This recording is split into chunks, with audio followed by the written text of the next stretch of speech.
Wassalatu wassalamu ala Rasulillah wa ala alihi wa sahbihi wa man walah. Qala Rabbuna jalla wa ala fil Qur'anil Karim, ya ayyuhalladzina amanu taqullaha haqqa tuqatih wa la tamutunna illa wa antum muslimun, fa inna asdaqal hadithi kitabullah wa khairul huda huda nabiyyina Muhammadin sallallahu alaihi wasallam wa syarrul umur muhdatsatuha fa inna kulla muhdatsatin bid'ah wa kulla bid'atin dhalalah wa kulla dhalalatin finnar. Ikhwati fillah rahimakumullah. Pernah Nabi Muhammad SAW menyebut nama beberapa sahabatnya dan sekaligus mengkhabarkan masuk surga. Kata Nabi, Abu Bakrin fil jannah, Umar fil jannah, Utsman fil jannah, Ali fil jannah, ila akhiril hadis. Nabi menyebut satu persatu nama para sahabat. Abu Bakar As-Siddiq pasti masuk surga, Umar pasti masuk surga, Utsman, Ali. Dalam salah satu kesempatan Nabi Muhammad SAW menyebut 10 nama sahabat sekaligus. 10 sahabat yang disebut itu bukan sebatas itu saja yang diberitakan masuk surga, tetapi dalam satu kesempatan itu ada 10 sahabat yang namanya disebut. Selain 10 sahabat itu ada yang diberitakan Nabi masuk surga, ada Abdullah bin Salam, Bilal bin Rabah, Uqasyah bin Mihsan, dan beberapa sahabat lainnya. Namun dalam satu kesempatan itu Nabi pernah menyebut 10 nama sahabat sekaligus. Salah satunya Waz-Zubairu fil jannah. Zubair itu pasti masuk surga. Keutamaan yang luar biasa tentu. Keistimewaan yang tidak semua orang memilikinya. Karena sudah dipastikan masuk surga oleh Nabi Muhammad SAW. Tentunya keistimewaan yang Allah berikan untuk mereka para sahabat ini bukan didapatkan begitu saja, bukan gratisan lah bahasa kita. Itu pasti melalui perjuangan, pengorbanan, pengabdian yang Masya Allah malu kalau kita ingin membandingkan diri dengan mereka radhiyallahu anhum ajmain. Nah, ketika kita berpikir dan juga berkeinginan untuk masuk surga, ya pastinya kita semua pengen masuk surga. Nah, ketika kita berkeinginan untuk masuk surga, apa yang harus kita lakukan? Apakah cuma sebatas keinginan saja? Tentunya bukan. Tidak mungkin cuma berharap tanpa mengambil sebab. Itu satu hal yang mustahil. Semua yang akan masuk ke dalam surga Allah Subhanahu wa taala, yang di dalamnya segala macam bentuk kenikmatan dan kelezatan itu, pasti melakukan hal-hal yang luar biasa. Walaupun dalam pandangan kita kecil. Karena surga itu mahal. Tidak semurah yang kita bayangkan. Ikhwati fillah rahimani wa rahimakumullah. Nah, pengabdian Zubair bin Awam untuk Islam itu sudah beliau lakukan sejak masuk Islam sampai wafat radhiyallahu anhu. Nah, semua beliau berikan. Apa yang tidak beliau berikan? Semuanya diberikan radhiyallahu anhu. Kesungguhannya, keberaniannya di dalam membela Islam itu harus kita contoh, mesti kita teladani. Dan proyek percontohan itu harus mulai ditanamkan sejak masih usia dini, masih kecil. Kalau kita sebagai orang tua, ya tugas kita menanamkan hal itu kepada anak-anak sejak mereka masih kecil. Kalau kita yang sekarang masih merasa anak-anak dan menganggap dirinya sudah muda, bukan anak-anak lagi, beranjak dewasa, maka ini tugasmu. Perhatikan baik-baik wahai adik-adikku, para santri Ma'had Riyadul Jannah Cilengsi hafizahumullah. Perhatikan baik-baik. Mari kita contoh dan teladani keberanian, kesungguhan dan keseriusan sahabat Zubair bin Awam dalam memperjuangkan Islam. Nah, jangan takut, jangan malu. Jangan takut kepada siapapun ketika ingin mengamalkan sunnah Nabi. Jangan malu kepada apapun resiko yang dihadapi, asalkan demi mengamalkan sunnah Nabi Muhammad SAW. Nah, apa kemudian kita mundur hanya dikarenakan kekhawatiran-kekhawatiran yang tidak beralasan? Cuma khawatir aja, cemas, takut. Takutnya cuma sekedar bayang-bayang lagi. Ya kan? Di zaman kita alhamdulillah, di negeri kita ini alhamdulillah, apa resiko yang paling berat dihadapi ketika mengamalkan sunnah Nabi SAW? Dibunuh? Belum ada ceritanya. Seorang ikhwan salafi dibunuh karena mengamalkan sunnah Nabi. Ada cerita? Tak ada. Ya, nggak ada ceritanya. Kalau diusir iya, mungkin beberapa kali kejadian. Dipukul iya. Tapi kalau sampai dibunuh, nggak ada resiko nyawa. Sangat berbeda dengan para sahabat radhiyallahu anhum ajmain. Resiko mereka memperjuangkan Islam itu nyawa. Kita alhamdulillah di zaman sekarang ini bersyukur, di negeri kita, negeri Indonesia ini tidak ada resiko nyawa, alhamdulillah. Nah, kenapa? Kita diajarkan untuk mengalah. Kita diajarkan untuk banyak-banyak berlapang dada. Bukan kekerasan dihadapi dengan kekerasan. Bukan semuanya diselesaikan dengan ujung-ujungnya rusuh dan perkelahian. Itu tidak diajarkan oleh ulama kita, tidak diajarkan oleh asatidzah kita. Alhamdulillah.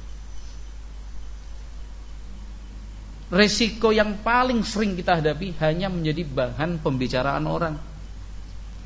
Itu pun bukan di depan muka kita. Pembicaraan itu di belakang ketika kita sudah tidak ada. Pada saat kita berkumpul bersama-sama dengan mereka, diam, celep, gitu. Langsung pembicaraannya dirubah. Padahal semenit 2 menit yang lalu baru ngebahas kita tuh. Ya kan? Wah, tetangga itu aneh. Padahal sekarang yang mengamalkan sunnah itu udah nggak aneh lagi. Kenapa? Semakin hari semakin bertambah banyak. Dulu 10-20 tahun yang lalu yang menggunakan hijab syar'i pakai cadar aneh. Zaman sekarang artis saja pakai cadar. Kan itu. Iya kan? Nggak ada. Anggapan aneh itu alhamdulillah sudah tidak ada lagi. Kalaupun ada ya intensitasnya berkurang lah. Ya kan? Tekanannya itu sudah lemah alhamdulillah. Tapi memang kita yang terlalu rapuh imannya, terlalu lemah ittiba kepada sunnah Nabi alaihi salatu wassalam, sehingga hanya karena kekhawatiran dibicarakan orang, padahal nggak dibicarain loh, cuma was-was doang gitu. Pulang dari pondok, santri nih ceritanya nih, dan itu lagi-lagi santri. Nah, kalau bukan santri terus siapa? Wong kita sedang berjumpa dengan wajah-wajah para santri, iya kan? Pulang ke kampungnya, ke rumahnya, ketemu dengan teman-teman tetangga, atau mungkin ada acara keluarga lah, kumpul semuanya. Ini pakai kopiah enggak pakai, bingung lagi, ulangi lagi, pakai enggak, ya Allah. Dan itu mau pakai baju apa nih? Gitu. Pakailah baju Islami, ya kan? Baju yang syar'i, pakaian yang sudah kita hidup-hidupkan kesunahannya itu di sini, di tempat ini, tempat kita dididik dan digembleng ini, di pondok salafi. Alhamdulillah. Dan itu datang celananya yang mana nih? Ini. Yang cingkrang atau enggak cingkrang enggak? Enggak. Cingkrang enggak. Bingung sendiri. Itu bingungnya enggak ngajak orang lain tuh sendiri, bingungnya. Khawatir nanti dibilangin teroris lah, dikatain kolot lah, dikatain enggak ngikuti perkembangan zaman lah. Kan ini. Padahal enggak dibicarain loh, cuma was-was aja.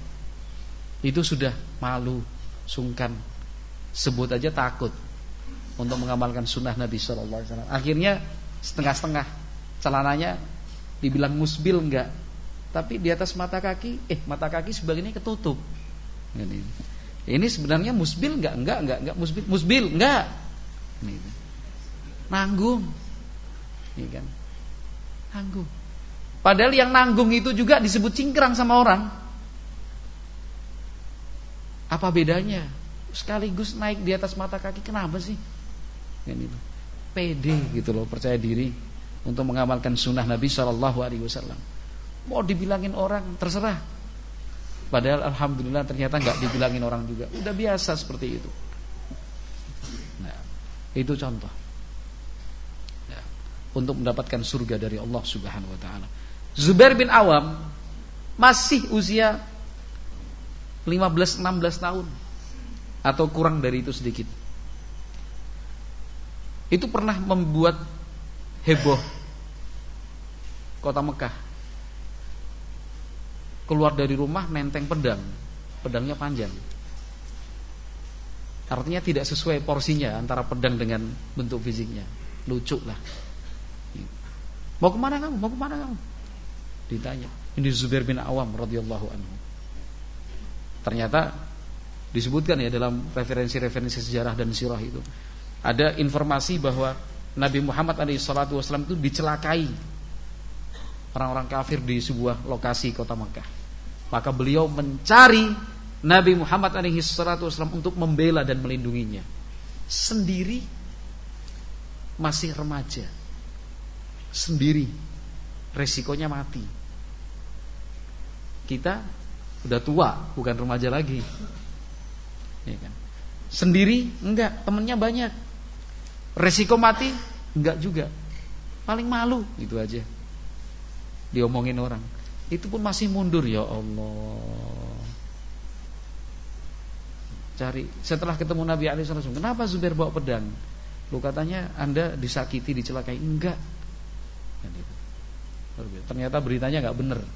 Cuma hoax saja. Tapi yang kita jadikan contoh dan pelajaran, melihat keberanian Zubair bin Awam radhiyallahu ta'ala untuk membela Rasulullah sallallahu alaihi wasallam. Semua kita kan ingin dibela oleh Rasulullah pada hari kiamat. Karena Nabi Muhammad SAW akan membela umatnya di hadapan Allah Jalla wa'ala. Semua kita ingin memperoleh syafaat dari Nabi. Karena Nabi Muhammad SAW memohonkan syafaat kepada Allah Subhanahu wa taala untuk umatnya. Kita yang ingin dibela Rasulullah, kita yang ingin memperoleh syafaat dari Nabi sallallahu alaihi wasallam, maka selama hidup di dunia belalah ajaran-ajaran Nabi Muhammad sallallahu alaihi wasallam. Ittiba'lah, ikuti dan teladani sunnah Nabi sallallahu alaihi wasallam. Itu rumusnya. Dan rumusnya pasti. Perlu kita tumbuhkan. Nah, bukan cuma disisipkan dan disampaikan secara sambil lalu aja, tapi betul-betul ditekankan. Kita, antum yang mungkin posisinya sebagai guru, ustadz, mudarris, sampaikan terus kepada anak-anak didik kita. Jangan malu mengamalkan sunnah Nabi. Pelajarannya akidah, tapi tetap sampaikan. Jangan malu, jangan takut mengamalkan ajaran Nabi. Pelajarannya akhlak, ulangi lagi. Jangan malu untuk melaksanakan sunnah-sunnah Nabi, menghidupkan akhlak mulia yang diajarkan Nabi sallallahu alaihi wasallam. Yang diajarkan bahasa Arab, nahwu dan sharaf. Sampaikan jangan malu berbahasa Arab. Itu bahasa Nabi kita. Jangan merasa kecil hati ketika mendengar, menyaksikan, atau kita berada di sebelah kanan kiri orang yang speak English. Iya kan? Speak English, ngomong bahasa Inggris. Kan itu. Ngomong di depan kita, "Who are you? I'm fine. Where are you from?" Wow, paham gak? "I come from my home." Oh. "Where are you going?" "I'm going to school." Oh, gitu. Bahasa Inggris. Pulang ke rumah sedih. Ngapain sedih, nak? Gak bisa bahasa Inggris, Bi. Masya Allah. Ada seorang anak, ini kisah nyata, pulang ke rumah nangis. Anak-anak salafiyin ini, umurnya masih 6 tahun. Pulang ke rumah nangis, putri. Ditanya sama orang tuanya, "Kenapa nangis?" "Aku diejek-ejekin sama tetangga-tetangga." Tetangganya orang awam. Diejekin kenapa? "Gak bisa bahasa Inggris." Ya Allah, Nduk. Tahu Nduk enggak? Apa? Anak ya, anak tapi ditujukan buat perempuan, bahasa Jawa kan ya. "Alah, Nduk. Jangan sedih, enggak usah nangis. Ini bapakmu pinter bahasa Inggris." Itu. Mau diajari apa? Tanya. Abi yang jawab. Enggak usah khawatir, Abi yang ngajari nanti. Sekarang kamu belajar bahasa Arab dulu. Bahasa Inggris itu paling gampang. Enggak diajari pun bisa. Betul enggak bahasa Inggris itu? Iya kan? Tapi kalau bahasa Arab enggak mungkin otomatis bisa. Yang belajar tahun-tahunan aja enggak lulus. Tapi kalau yang bahasa Inggris enggak belajar aja bisa. Iya kan? Enggak belajar bahasa Inggris aja bisa. Bahasa Arab. Kenapa sedih? Kenapa kita kecil hati? Nah, itu tanamkan buat anak-anak kita, murid-murid kita, adik-adik kita, dan untuk kita semuanya ikhwan salafiyin. Tanamkan untuk tidak malu, tidak sungkan, jangan takut. Nah, menyiarkan simbol-simbol Islam, sunnah-sunnah Nabi SAW, tata cara salat, begitu. Jangan ngeper duluan, jangan mundur duluan. Salat di masjid kampung atau suatu saat singgah di sebuah masjid, gabung di jamaah. Kita berpikirnya udah jelek aja. Apa berpikir jeleknya? Mau merapatkan shaf kita udah khawatir, jangan-jangan orang ini nggak mau. Mbok ya berpikir positif gitu loh, optimis, husnudzon.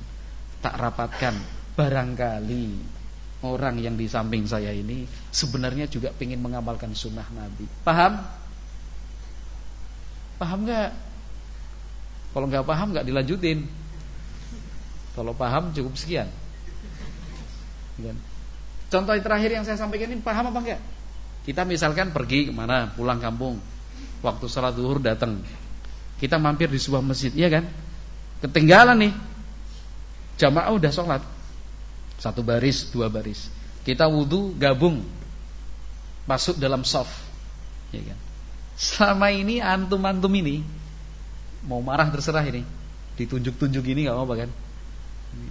Selama ini kalau kita masuk masjid itu langsung otomatis nempelin kaki untuk merapatkan shaf, atau kita lebih cenderungnya enggak? Ya, aku suka jawaban jujur seperti itu. Kita cenderungnya udah apa? Udah ini dulu, udah kecil hati dulu. Ngelihat apa? Ngelihat jamaah renggang, kaki yang satu dengan kaki temannya nggak ditempelin, nggak rapet. Jadi akhirnya kita ikut-ikutan nggak rapet gitu. Masya Allah. Coba percaya diri aja, masuk shaf, tempelin. Kalau dia tarik kakinya, ya udah. Iya kan?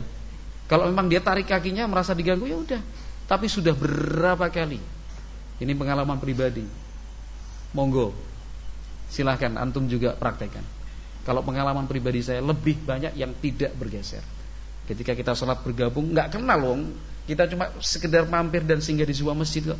Kita ingin mengamalkan sunnah Nabi. Tarasu hadhu bainal manakibi wal aqab. Itu kan perintah Nabi. Rapatkan kakimu, pundakmu, mata kaki. Ya udah kita laksanakan di sunnah Nabi. Pelan-pelan, jangan keinjek. Pelan-pelan, tempelin begini. Alhamdulillah kalau pengalaman pribadi lebih banyak yang tidak protes gitu. Gini. Yang langsung ditarik ini sedikit banget, 1:10 lah. Tapi alhamdulillah rapatkan, insyaallah bisa kan mengamalkan sunnah Nabi. Jangan terbawa dengan situasi dan kondisi, lihat dari belakang, wah ini softnya nggak lurus, softnya nggak rapat, ikut-ikutan nggak rapat. Insyaallah. Saya yakin satu contoh ini udah cukup untuk menggambarkan bahwa kita perlu untuk menguatkan semangat dan juga menumbuhkan keinginan kuat mengamalkan sunnah Nabi SAW. Kan ini belum dipraktekkan, belum dilakukan, kita udah mundur duluan. Jangan. Masih banyak saudara-saudara kita umat Islam yang betul-betul ingin menemukan, sehingga mereka mencari mana yang benar. Masih banyak saudara-saudara kita umat Islam yang masih terus berusaha mencari untuk menemukan ajaran Nabi SAW yang sebenarnya itu seperti apa. Kita yang Allah beri kesempatan mengerti, mempelajari, punya ilmu, lalu kenapa kita diam? Kenapa kita tidak sampaikan? Kenapa kita tidak praktekkan? Merapatkan shaf masih pada contoh yang sama, ya kan? Kita tinggal di sebuah lingkungan kompleks perumahan barangkali, atau mungkin di pemukiman umum biasa. Kita sholat sehari-hari di masjid tersebut. Shaf jarang sekali diperhatikan, rapatnya, lurusnya, rapi dan tertibnya. Nah, halangannya apa? Karena kita merasa udah berapa kali ingin merapatkan kaki, yang ingin kita rapatkan kaki kita kepadanya, dia nolak. Akhirnya dia simpulkan udah selesai, masyarakat situ nggak mau diajak sunnah. Sabarlah, jangan cepat-cepat mengambil keputusan seperti itu. Kalau misalkan yang tua nggak mau, bidik yang anak-anak mudanya. Karena rata-rata yang nggak mau itu yang udah tua-tua, yang kolot gitu lah, bawa sajadah sendiri, kan gitu. Kita mau nempelin kakinya, jangan nginjek sajadah gue. Nah, udah nggak mau dari awal. Kalau nggak bisa yang tua, bidik yang muda, ya kan, seumuran dengan kita atau adik kita, lebih hormat, lebih segan sama kita kan. Kalau misalkan yang muda-muda nggak mau, cari yang anak-anak kecil itu, anak-anak TPA itu, sini, kan itu. Sholatnya yang benar gini, kakinya dirapetin. Anak-anak nggak mungkin kata siapa rapetin kakinya, nggak mungkin. Dia pasti ya. Kalau kita ya sini dengan lemah lembut, ya kan, dengan bahasa-bahasa yang menyenangkan, sini nak, namanya siapa? Yang rapat softnya, itu kakinya ditempelin. Sehingga generasinya itu putus, generasi orang yang nggak mau merapatkan soft itu loh, putus. Yang muncul generasi baru, generasi sunnah Nabi. Tapi yang tua kita udah kecil hati, yang muda tidak kita perhatikan, yang anak-anak kita acukan. Itu modal kita, akhi fillah. Nggak bisa membidik yang tua, cari yang anak-anak ini. Yang tua-tua sudah terlalu kental keyakinannya, keyakinan yang syiriknya, yang bid'ahnya. Anak-anak yang masih polos, masih belum diwarnai dengan pemikiran apapun, kita ajari mereka sini. Nabi SAW kalau sholat itu begini, kalau wudhu begini, caranya demikian. Udah hafal suratnya ini belum, surat pendeknya belum, diajari. Begitu. Nah, Zubair bin Awam radhiyallahu ta'ala anhu, pengabdiannya kepada Islam luar biasa. Pembelaannya kepada Nabi Muhammad SAW pun demikian. Sejak masuk Islam, sehingga kalau kita membaca maraji atau referensi-referensi Islam tentang para sahabat, itu di antara statusnya Zubair bin Awam adalah awwalu man salla sayfahu fil Islam. Zubair bin Awam adalah orang yang pertama kali menghunuskan pedang, menariknya dari sarungnya. Orang yang pertama kali dalam sejarah Islam menarik pedang dari sarungnya untuk membela Islam, maksudnya. Luar biasa. Kalau yang pertama kali melepaskan anak panah dalam sejarah Islam siapa? Sa'ad bin Abi Waqqas radhiyallahu ta'ala anhu. Yang pertama kali berkuda untuk memperjuangkan Islam siapa? Al-Miqdad ibn al-Aswad radhiyallahu ta'ala. Kan begitu sejarahnya. Kalau Zubair bin Awam awwalu man salla sayfahu fil Islam. Orang yang pertama kali menarik pedang dari sarungnya, menghunusnya untuk memperjuangkan Islam. Kenapa? Dari kecil. Luar biasa. Pemberaninya Masya Allah. Berani untuk mengamalkan sunnah Nabi SAW. Dan itu terus berlangsung. Beliau hijrah ke Habasyah, hijrah ke kota Madinah. Tidak pernah satu pertempuran pun dilewatkan Zubair bin Awam. Tidak pernah. Selalu ada di dekat Nabi SAW, di samping beliau. Sampai-sampai kata Nabi SAW, likulli nabiyyin hawari wa hawari Az-Zubair. Kata Nabi SAW, setiap nabi itu pasti punya pengawal pelindung. Pengawal dan pelindungku adalah Zubair bin Awam. Kenapa? Karena kemanapun Nabi pergi, diikuti. Nah, tubuhnya Zubair bin Awam radhiyallahu ta'ala itu penuh dengan lubang-lubang bekas luka. Sampai anak-anaknya sering kan, bermain memasukkan jari ke dalam lubang-lubang itu. Yang bekas anak panah lah, yang bekas tombak lah, itu banyak. Kan itu. Luka-luka seperti itu dalam rangka apa? Tawuran antar kampung, tawuran antar supporter, bangga-banggaan jadi preman gitu. Kan itu. Enggak. Islam membela Rasulullah SAW, membela agama Allah Subhanahu Wa Taala. Kan itu. Penuh dengan luka, penuh dengan bekas-bekas pertempuran dan perangan. Itu dimainkan oleh Urwah bin Zubair, oleh Abdullah bin Zubair, putra-putranya radhiyallahu anhum majma'in.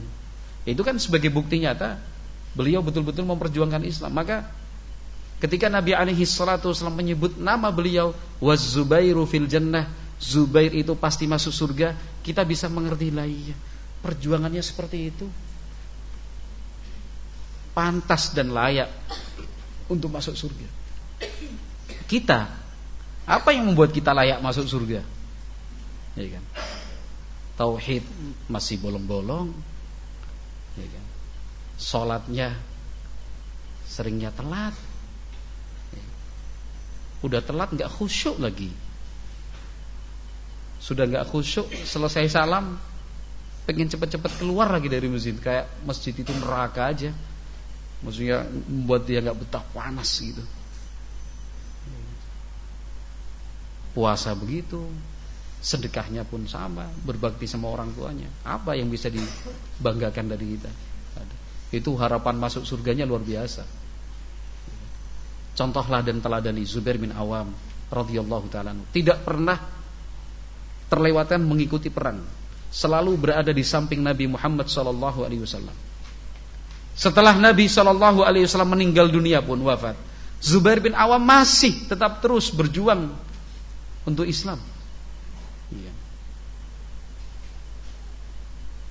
Di bawah kekhilafahan Abu Bakar As-Siddiq, Umar bin Khattab, Utsman bin Affan, Ali bin Abi Thalib, itu masih terus berjihad fisabilillah, memperjuangkan agama Allah Subhanahu wa ta'ala, sampai kemudian beliau terbunuh oleh seorang pengkhianat, yang membuat Ali bin Abi Thalib menangis sedih. Karena apa? Wafatnya. Padahal pernah ada konflik antara Ali bin Abi Thalib dengan Zubair bin Awam dalam perang Jamal. Tapi itu tidak menghapus cinta di antara mereka, karena mereka sama-sama sahabat Nabi radhiyallahu anhum ajmain, sama-sama memperjuangkan Islam sejak awal. Ketika Zubair bin Awam terbunuh, itu bukan kemudian Ali bin Abi Thalib senang, sedih, menangis, karena masing-masing mengerti dan faham. Perang itu terjadi karena ijtihad masing-masing, bukan karena benci, bukan karena dendam. Tapi itu memang sudah ketetapan dari Allah Subhanahu wa ta'ala, yang hikmahnya luar biasa, supaya kita bisa mencontoh dan meneladani mereka, supaya bisa mengamalkan ayat Allah Subhanahu wa ta'ala, wa in ta'ifatani minal mu'minina qatatalu fa aslihu bainahuma ila akhiril ayat. Apabila dua kelompok di antara umat Islam itu saling berperang, bertempur, maka islahkan, damaikan di antara mereka. Itu Zubair bin Awam radhiyallahu ta'ala anhu, minas sabiqinal awwalin, gelombang pertama yang masuk Islam. Gelombang pertama yang masuk Islam. Nah, menikah. Siapa yang menjadi istrinya? Asma bintu Abi Bakrin radhiyallahu anhu. Nasab yang luar biasa kan? Ya kan? Istrinya Asma bintu Abi Bakrin radhiyallahu anhu, seorang wanita salihah. Zubair bin Awam menikahi Asma enggak punya apa-apa. Pemuda miskin. Pemuda miskin yang dipunya cuma 1 ekor kuda, itu aja. Zaman dulu yang punya 1 ekor kuda itu sudah miskin namanya. Karena rata-rata punya ini, punya budak, punya ini, enggak punya apa-apa. Tapi karena keinginan untuk mengamalkan sunnah Nabi alaihi salatu wasallam menikah, maka beliau menikah. Yang dinikahi pun wanita yang terbaik, termasuk wanita terbaik, Asma bintu Abi Bakrin radhiyallahu anhuma. Ketika perintah berhijrah dari kota Mekah ke Madinah, posisi Asma itu sedang hamil, mengandung. Bayangkan, sedang mengandung. Umumnya kalau orang sedang mengandung, si istri dan suami itu pasti akan berpikir, jangan sekarang lah, nunggu sampai lahiran. Apakah itu berlaku untuk Zubair dan istrinya? Tidak. Karena perintah Nabi alaihissalatu wasallam berhijrah. Ini bukan karya wisata. Kemudian walaupun hamil gitu, aku tetap ingin ikut. Atau misalnya istrinya, suaminya bilang, kamu ikut aja, nggak apa-apa. Hamil nggak apa, naik mobil, naik pesawat kok. Kalau naik mobil, naik pesawat senang-senang, iyalah. Dan itu tinggal cari surat keterangan dari dokter, selesai. Tapi ini hijrah. Jalan hijrah itu bukan jalan ringan, sukar, sulit. Perjalanannya jauh, 500 sampai 600 km, belum lagi kalau mengambil rute berputar. Kemudian bekal yang dibawa nggak mungkin lengkap, itu secukupnya. Sebab berhijrah itu bukan dibuatkan acara pelepasan hijrah begitu oleh masyarakat Mekah, enggak. Hijrah itu dilakukan secara sembunyi-sembunyi, supaya tidak diketahui oleh orang. Kenapa? Karena orang-orang Quraisy berusaha mencegah, menghalang-halangi umat Islam untuk berhijrah ke kota Madinah. Harus sembunyi-sembunyi. Hijrah pertama ke kota Madinah, rombongan pertama maksud saya, sembunyi-sembunyi. Itu posisi hamil. Hamilnya udah besar memang, hamil tua. Radhiyallahu anha. Sudah jauh perjalanannya, resikonya pun berat. Kalau jauh, kemudian bekal makan dan minum dibawa, atau mungkin disiapkan, ada didapatkan di tengah perjalanan, iyalah mungkin.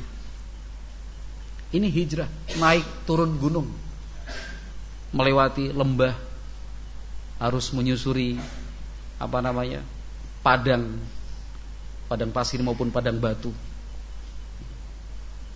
Tetap berhijrah suami istri ini radhiyallahu anhum ajmain. Ini bukti lagi bahwa pengabdian Zubair bin Awam radhiyallahu ta'ala anhu itu sejak pertama kali masuk Islam sampai wafat, sejak kecil, remaja, hijrah, menikah. Semangat untuk mengamalkan sunnah Nabi itu tetap dibawa walaupun sudah berkeluarga. Istrinya juga diajak untuk sama-sama mengamalkan sunnah Nabi sallallahu alaihi wasallam. Berangkat hijrah dalam kondisi hamil, sampai di kota Madinah melahirkan.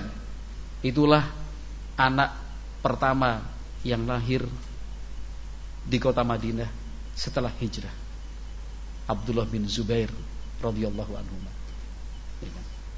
Ketika Abdullah bin Zubair itu dilahirkan oleh Asma bintu Abi Bakrin, kaum muslimin di kota Madinah gegap gempita, gembira ria, luar biasa, menyambut kelahiran siapa?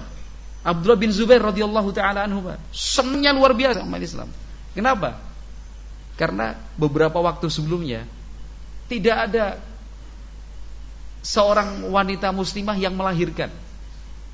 Jadi kaum muslimin itu sudah sekian lama itu nggak ada kelahiran, itu nggak ada kelahiran anak di tengah-tengah kaum muslimin.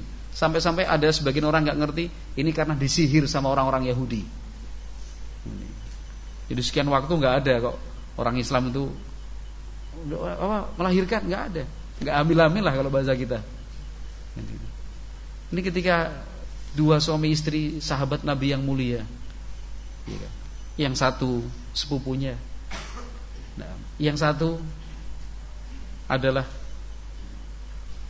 adik atau kakak istrinya, Aisyah radhiyallahu anha, ya kan, kakak beradik antara Aisyah dan Asma bintu Abi Bakrin radhiyallahu anhuma. Sampai sana hamil tua melahirkan Abdullah bin Zubair radhiyallahu ta'ala anhu, sahabat yang mulia juga. Keluarga dengan nasab yang indah sekali karena 4 generasi sahabat semuanya. Yang paling tua sang kakek Abdullah bin Abi Quhafah atau Abdullah bin Uthman, sahabat Nabi, masuk Islam. Anaknya Abu Bakar As-Siddiq radhiyallahu ta'ala anhu, ya kan, sahabat Nabi. Putrinya Asma bintu Abi Bakrin, sahabiyat. Cucunya Abu Bakar Abdullah bin Zubair, sahabat Nabi juga. 4 generasi menyandang status sahabat Nabi radhiyallahu anhu aja. Nasab yang luar biasa. Zubair bin Awam radhiyallahu ta'ala anhu setibanya di kota Madinah seperti itu, tetap aktif dalam kegiatan-kegiatan Islam, selalu mendampingi dan ada di dekat Nabi Muhammad sallallahu alaihi wasallam, semua pertempuran diikuti. Nah, sehingga ada sebagian ulama menulis secara khusus biografi yang berisikan manaqib, keutamaan-keutamaan dan keistimewaan sahabat Zubair bin Awam radhiyallahu taala anhu. Nah, ini adik-adikku, santri-santri yang berbahagia, barakallahu fikum. Ayo kita semangat membaca yang seperti ini supaya kita punya figur, punya teladan. Kita mau nyontoh siapa sih? Kan itu. Jangan sampai pulang dari rumah setelah liburan, ini ceritanya liburan terus. Karena kalau di pondok pasti baik-baik semua. Di rumah juga gitu sih, baik-baik semua. Jangan sampai pulang dari liburan sampai ke pondok kelihatannya tambah lebih baik gitu. Kenapa? Bajunya pakai jubah terus, pokoknya kemana-mana pakai kopiah. Tidur aja pakai kopiah setelah pulang dari rumah setelah liburan. Tidur aja pakai kopiah. Masya Allah, peningkatannya luar biasa nih santri ini gitu. Mau makan pakai kopiah, sholat pakai kopiah, kopiah nggak pernah dilepas. Dibuka rambutnya ngepang dikit. Kalau di sini kan nggak ada kejadian seperti itu, nggak ada kan? Ada nggak? Ditutup-tutupin rambutnya tuh sampai dikucir gitu, naik dikit. Masya Allah, udah kita berprasangka baik gitu ya. Mendinglah salah karena berprasangka baik daripada salah karena berprasangka buruk kan. Gitu, lihat, Masya Allah, santri ini luar biasa. Tidur aja pakai kopiah, Masya Allah. Suatu saat kelepas gini, rambutnya dicukurnya, ya pakai kopiah itu ternyata modus. Cuma untuk apa? Supaya rambut cukurannya itu tidak kelihatan. Ditanya, niru siapa? Ustaz disuruh teman-teman, enggak, niru siapa? Neymar Junior, Ustaz.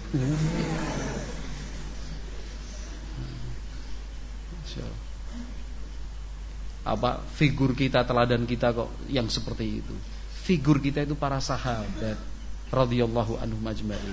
Jangan bosan, jangan jenuh membaca sejarah para sahabat itu.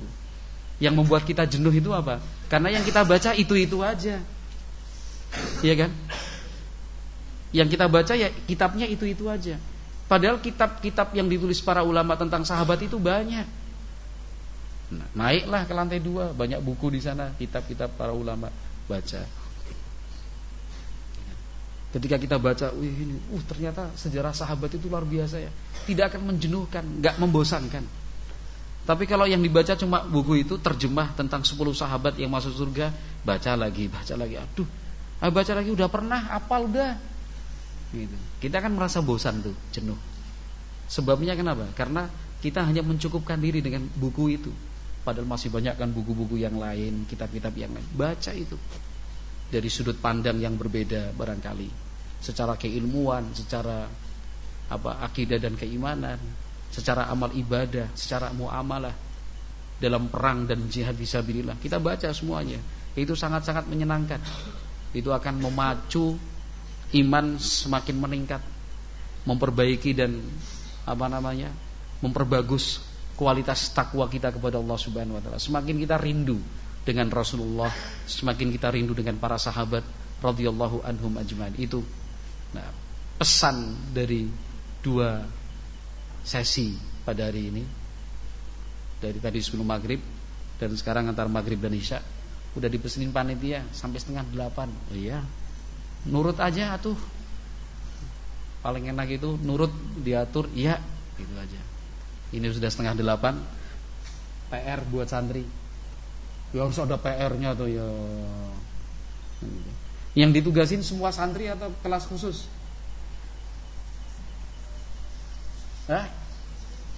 Maksudnya semua kelas atau kelas-kelas tertentu aja? Gimana Pak Ketua? Ada ketua santrinya gak ini? Kan ketua kelas. Kalau ketua santrinya misalnya satu pondok ada ketuanya gak? Masa gak ada sih? Ada ketuanya gak? Ini berarti ketua paling tua ya? Siapa namanya Mas? Siapa? Danara. Orang mana Danara? Jawa Timur, Jawa Barat. Oh Cirebon, Jawa Barat berarti kan. Gimana Mas Danara? Ini PR-nya buat semua santri atau beberapa kelas saja? Semua aja. Tulis PR-nya. Tulis. Dikumpulkan besok pagi jam 6:31. Ngomongnya besok pagi. Nurun, tahu nurun gak? Nyontek boleh. Nyontek boleh. Yang penting nulis semuanya. Ngelihat temennya boleh. Yang penting nulis. Dikumpulkan melalui tiap ketua kelasnya. Kan itu. Yang tidak menjawab, PR-nya lebih berat. Yang nggak mengerjakan tugas berarti PR-nya lebih berat lagi. 1, tulis pokoknya. 1.